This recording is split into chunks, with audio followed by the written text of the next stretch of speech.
Welcome back to 30 Days of Star Wars. Once again, joined by Nate Lungarini and Jake Hensler. I'm Andrew Auger. Guys, we are done with the prequels today. We are talking about 2005's Star Wars Episode 3, Revenge of the Sith, which I don't think is very controversial to say is the best prequel, right? Like, we might be on varying levels, but I think it's the best of the three, right? Definitely. That sounds about right to me. Yeah, I don't think that's too much of ruffling the feathers or anything like that to say that. This movie, like I said, came out in 2005. I believe it broke the opening weekend record. It's also not a high bar to clear, backpedaling for a second, but yeah. Yeah, touche. Yeah, absolutely touche. But yeah, Star Wars Episode 3, Revenge of the Sith, released in 2005, broke box office records everywhere, was the last Star Wars movie in the main canon for 10 years before Force Awakens revived the franchise in 2015. And basically, this takes place at the tail end of the Clone Wars. Things are starting to wrap up. It looks like that the good guys are going to win.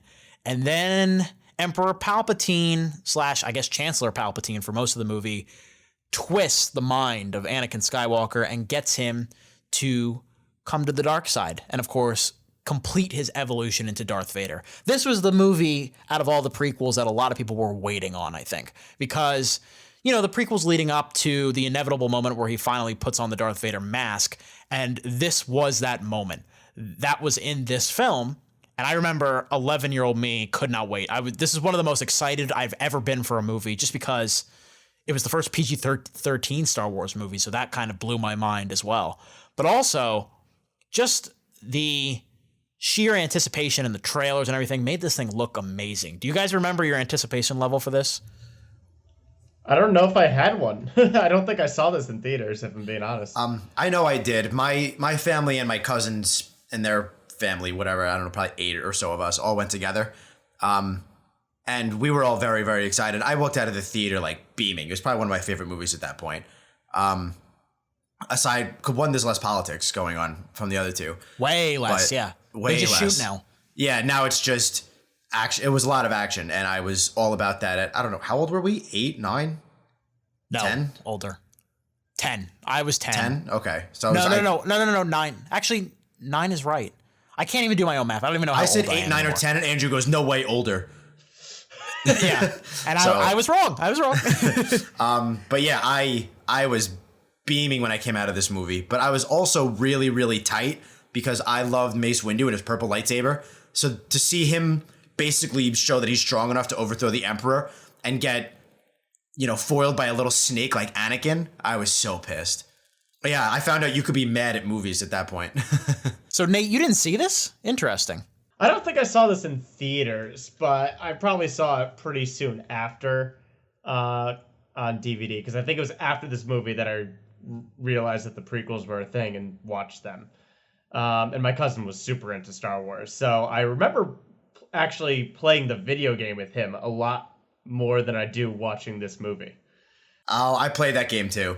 Yeah, I had that for Game Boy, I think. The PS, Game Boy. No, what's the flip up Game Boy? SP? Yes, Game Boy SP. I was going to say DS. Yeah, SP. That's it, Nate. I had that. Nate's like, yeah, I know. I think I had the game for the second one too. Wasn't as good though. I think I played it on PlayStation.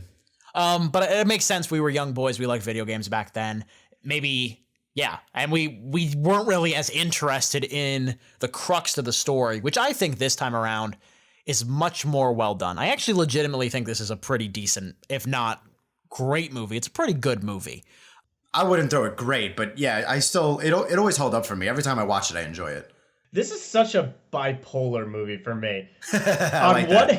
On one hand, the action scenes and all the big set piece moments are really well done. From graphic standpoint, from story standpoint, just from a cool, that's Star Wars kind of moment. All that stuff is great. But there are so many moments in this movie where the camp shines through, and sometimes it's downright cringy, like back to Clone Wars level. It did not fully redeem the prequels in my eyes, but it's really hard to say if I like or dislike this movie, because the parts I like, I really like, and the parts I don't, I really don't. Right. You could still tell George Lucas still made this. He's still behind the camera. It feels like really somebody else made it for like 75% and locked George out of the room. And then he got back in and ruined a quarter of it. I was like, wait a second, Metachlorians. Yeah. Well, it's like everyone, like this movie starts great, I think. The first 25, 30 minutes of this movie are awesome. That extended shot where we see Anakin and Obi-Wan's cruisers going after the ship that has Palpatine on it that General Grievous is riding in. Awesome. Just a great tracking shot. Right off the get-go, so many complaints about, politics and all these different little things going on in the Senate that we hated about 1 and 2. First word of the crawl this time around, war. Yeah. We jump right into it. That stuff is great.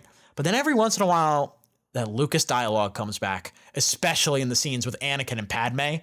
Yeah, and it carries all the way through, like from their beginning, like we have to hide our love dialogue to the ending screaming match, if you want to call it that.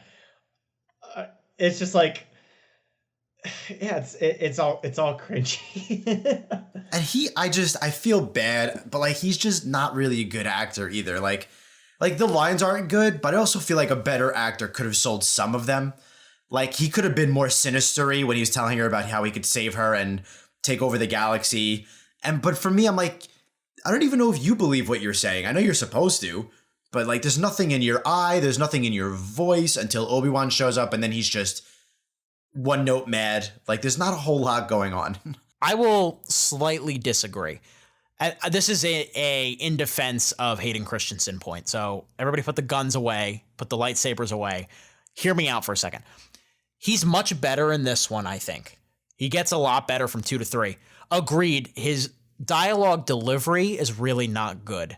But his facial expressions and the way he contorts his face to show rage and anger, I think he does a really nice job. He's got a great scowl, if that makes sense. And that sounds like a backhanded compliment because it's very specific. But I think that's important for a guy going through like a lot of emotional turmoil. Like when he turns around, and I know there's digital effects involved, but he has that one eye that's like glowing yellow. That could also be camera too, though. Yes, but there are other moments. There are moments where you just see the pain going through his face. That's all I'm saying. I don't think Hayden Christensen is a complete wash as an actor. He's not great, and he certainly was miscast here and not given a script to work with. But he's not awful in this one.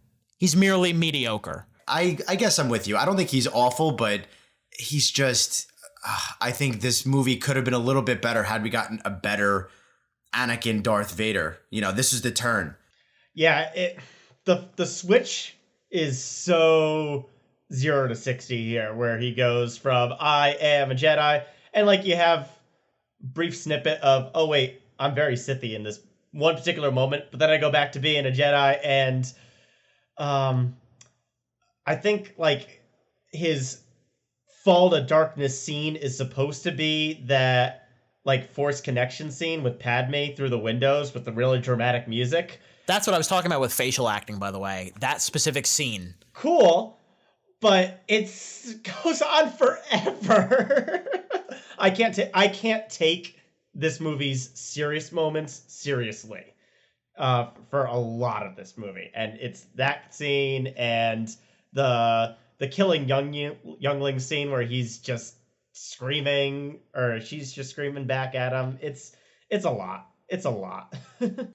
I was also, to bring back the Mace Windu scene, because there was always, even as a little kid, this one particular shot, not even seeing the shot, pissed me off. So when there's 4 Jedi going in to get Palpatine, obviously Mace Windu, I happen to know the green guy with the dread-looking things, his name is Kit Fisto. I love his name. One of my favorite Jedi Kit names. Fisto. I like him in the one that looks like a big growth on his head. Ki-Adi-Mundi. Yeah, that dude. Like him.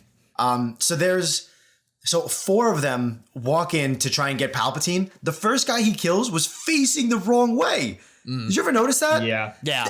As a kid, I was always like, what were you doing? Jedi Knight?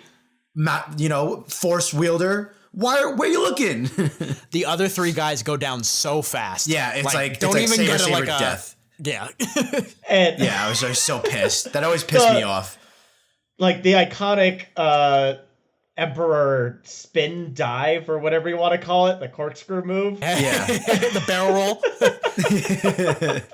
Again, it's moments like that where you can either love it or hate it, but it is without a doubt the campiest Star Wars has ever been, in seeing this old man twirl around like Yoda did in Clone Wars.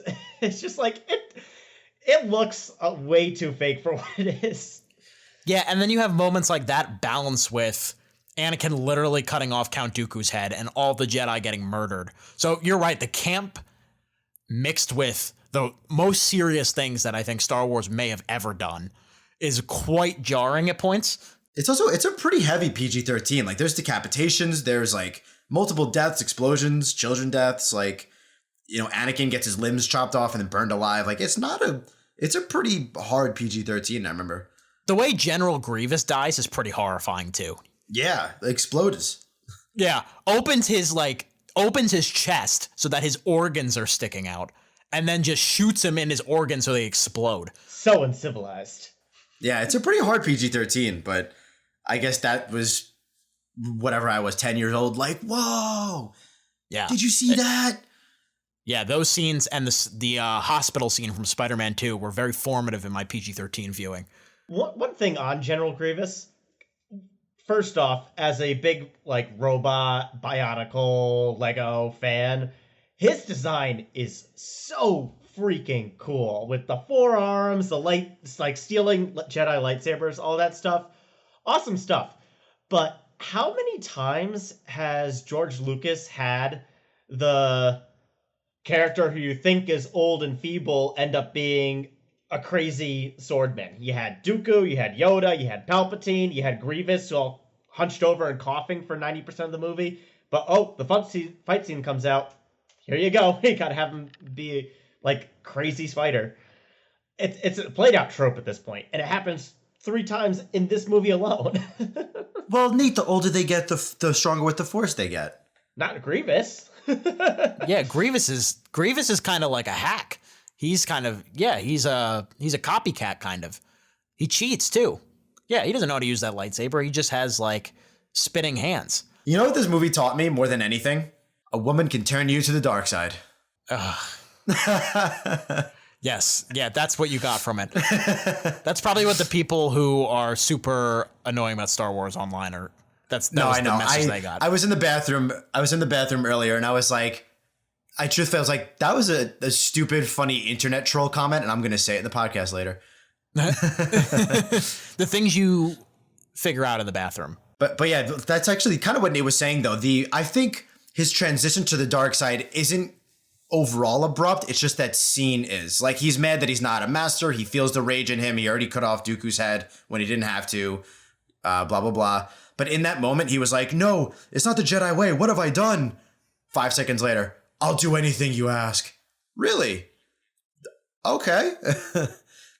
What did he say to you that got you from A to B? Nothing. He didn't say anything. I know. Good. That whole scene is obviously a big pivot point of the movie. And there are a lot of little things like that where it's like, where his quick turn and then Palpatine not even being freaked out a little bit, but like, oh my God, my face. Mm-hmm. Yeah. Is it ever explained why that happens? He's wearing his hood, I guess. I don't know.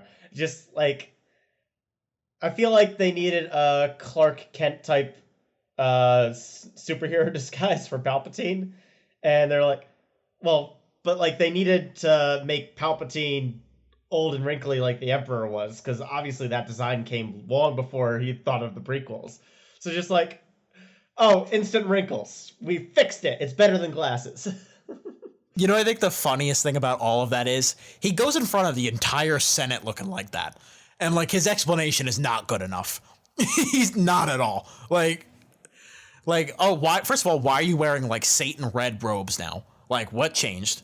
Second of all, you're just saying that this happened from the Jedi attacking you? Like, that does not look like scars or anything like that. And we know that cameras exist because there was the Anakin video of the younglings. So you think he'd have to go to trial and say, yo, yeah, the Jedi totally attacked me. And not a video of me saying, I am the Sith Lord. Ha ha ha ha ha. Gonna kill you all now. Whatever. Can we talk about Ewan McGregor? Because I love him. He gets better and better with each movie, and he is excellent in this film. See, he's a nice mix between the camp, because he has like the kind of cheesy dad joke one-liners in this movie too, just like in Clone Wars. But he also has his fair share of like cool Star Wars moments where he's exploring worlds, he's meeting cool aliens, he's fighting awesome bad guys. I would love to just watch a movie following him instead of the whole Anakin thing if it was up to me. Side note, you hate Attack of the Clones so much, you keep calling it Clone Wars. Oh my god, I do. That's how stupid that title is, circling back around to that. The thing I like about Ewan McGregor's performance a lot is that how... You're right about the camp aspect. He's able to mix all that together, but he also channels Alex Guinness really well. But it's not like an imitation or an impression or anything that it's like an homage to what Alec Guinness was able to do with the Ben Kenobi character. You can definitely see the progression of how the character grows to be Alec Guinness. That's why I'm really excited to see how he plays the Obi-Wan series that we're getting on Disney Plus, because at that point you have to figure it's going to be pretty close to the beginning of A New Hope. And where does it become basically imitation? You know what I mean? Does he evolve the impression even more? We'll have to wait and see, I suppose. To echo you guys, I think he is arguably the best thing about the prequels. He's one of the only saving graces in the bad ones, and he just adds to the greatness of the only good one. He's one of the only guys that get laughs out of.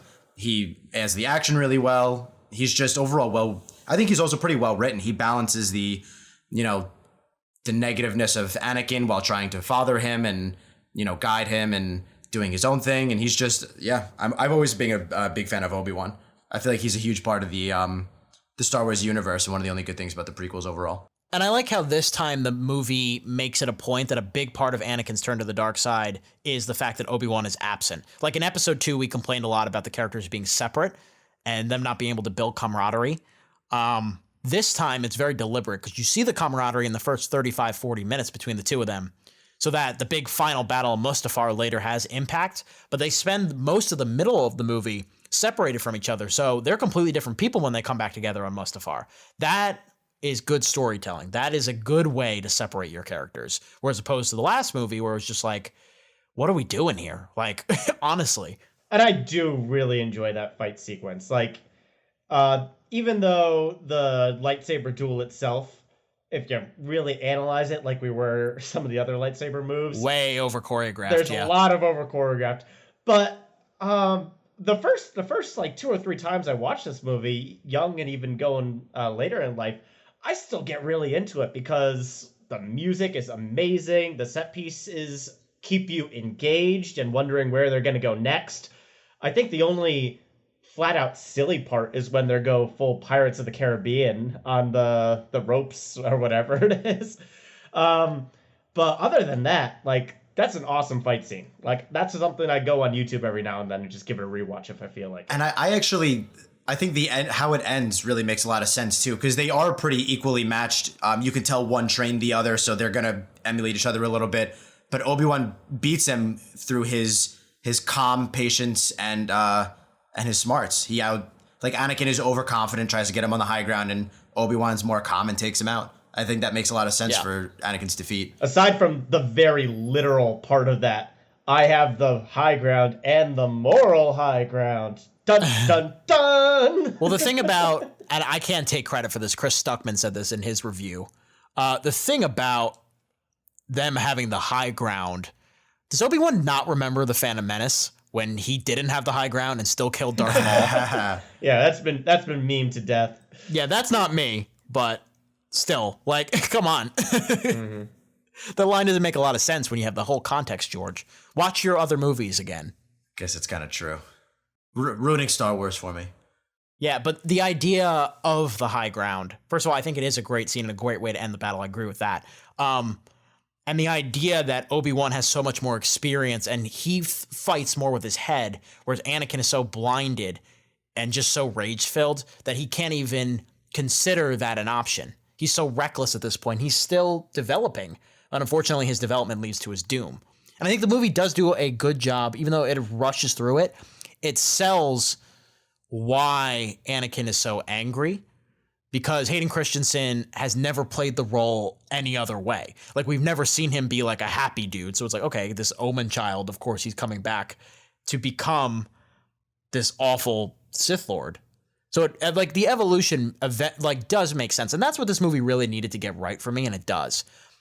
Yeah, it would have been much, much better if we had, over the course of the prequels, like an arc into darkness rather than like this jagged path that I think we got. It was all very strange. Yeah, I guess that's because I mean the only darkness we see in him in Attack of the Clones is when he kills the Sand People, kind of unprompted, and then other than that, he's just willing to love a girl that he's not supposed to, right? Mm-hmm. You know, I wish that it wasn't so focused on Padme. Like, it's weird to have all this anger be selfless in a way, because he really just wants to be strong enough to protect Padme and be with Padme.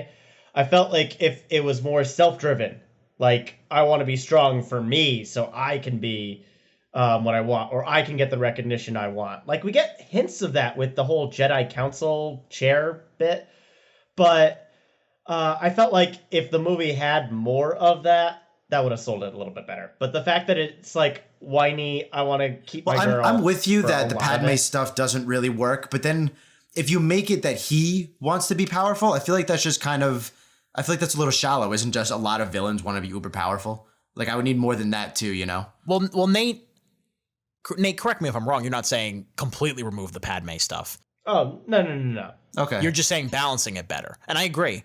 Like, I do think they should have leaned more into the idea that Anakin knows he's the most talented kid in the room, even though he has still a lot to learn.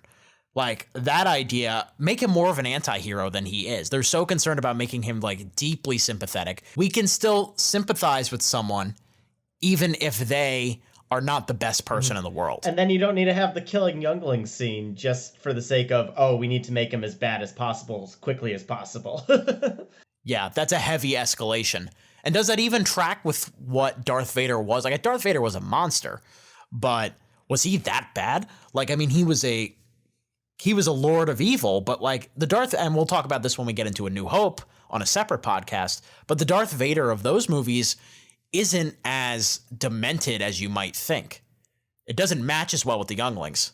No, he still has some kind of like moral code in a sense. Like, he follows what he believes in. He doesn't just go murdering people for no reason. Like, if there's a threat, he'll neutralize that, but he's not just going out and killing kids because he's evil. So I think as we wrap up here, let's get towards the big moments at the end where Luke and Leia are born. Darth Vader finally puts on the mask. And then, of course, we have our final moments on Tatooine. There are elements of the wrap-up I like. And then there's the obviously most infamous moment of it that I really don't like, where Darth Vader gets down on both knees and, like, Logan in X-Men Origins Wolverine just shouts, "No!" And everybody's heart breaks, and watching that over and over. It's so cringy because the rest of the scene starts fine. And then it just escalates into that, and it's a disaster. It's so bad. It's like I said earlier, this movie, the good action scenes, the good music scenes, the good battle scenes are completely balanced out by all these cringeworthy, campy moments. It just makes you want to get down on two knees and scream, "No." This could have been such a great movie. But yeah, I'm with you. Everybody cringes at the Vader "no." But I did like, and Andrew was saying, I like that it starts off with him asking about Padme, because that's all that is. I mean, even though it's cringy, it's all he cared about, so it is fitting to the story. And Palpatine grinning and under his hood in the shadows. Yeah, I mean, at their core, the Star Wars movies are about family, and that is a representation of him losing all the family that he had, basically. Yeah, and his motivation, what he was doing this for. So, I mean, obviously there's a lot more balance of good and bad here. Let's wrap up and give our ratings here. Star Wars Episode 3, Revenge of the Sith. Nate, what would you give it on the seat scale? This is a wooden seat, but just barely on it. There's just so much that I wish that we didn't have to put up with watching not only this movie, but this trilogy.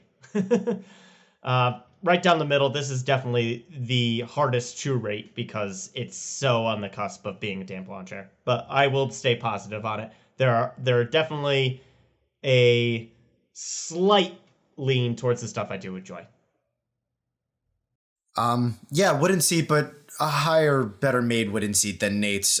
This isn't venturing into damp launcher territory for me. It is firmly, I'm definitely positive on it, but not positive enough to say it's like really good. It's just, I enjoy it. I recognize that there are definitely some things I would change. There are things that could definitely have gone better. But overall, I think the story adds up a little bit better. The characters are solid. The action is probably the highlight. And if nothing else, Nate, remember Obi-Wan. He'll venture you into positive territory every time. Mm-hmm. His wise wisdom. Guys, Kit Fisto is such a cool name. I've been thinking about that for the last 25 minutes, to be completely frank. What a great name for a Jedi. Some of these designs of these Jedi characters are very interesting. There's a lot about this world that is very interesting that the prequels just kind of ignored. I like this movie a lot more than Attack of the Clones and Phantom Menace for sure. It still feels a little bit like a missed opportunity. It is certainly a firm wooden seat for me. It's a little closer to the plush recliner area than I think both of you, because I do think the moments that are really good here are absolutely spectacular. And I do think it's probably 2/3 of the movie that I feel that way about. There is 1/3 that still is extremely clunky, and it kind of sucks that we have to put up with that. But at the same time, this is close to what I wanted. It's not quite what I wanted, but whatever. 11-year-old me loved it. That's all I got to say. Anyway. So guys, we are done with the prequels. That'll do it for our review of Star Wars Episode 3, Revenge of the Sith. We're going to be moving to the original trilogy next. That's exciting. If you want to hear our Attack of the Clone and Phantom Menace review, please look for that. If you want to listen to our main podcast, please check that out as well, obviously. For Jake Hensler and Nate Lungarini, I'm Andrew Auger. Keep that seat warm, everyone. We'll be back soon.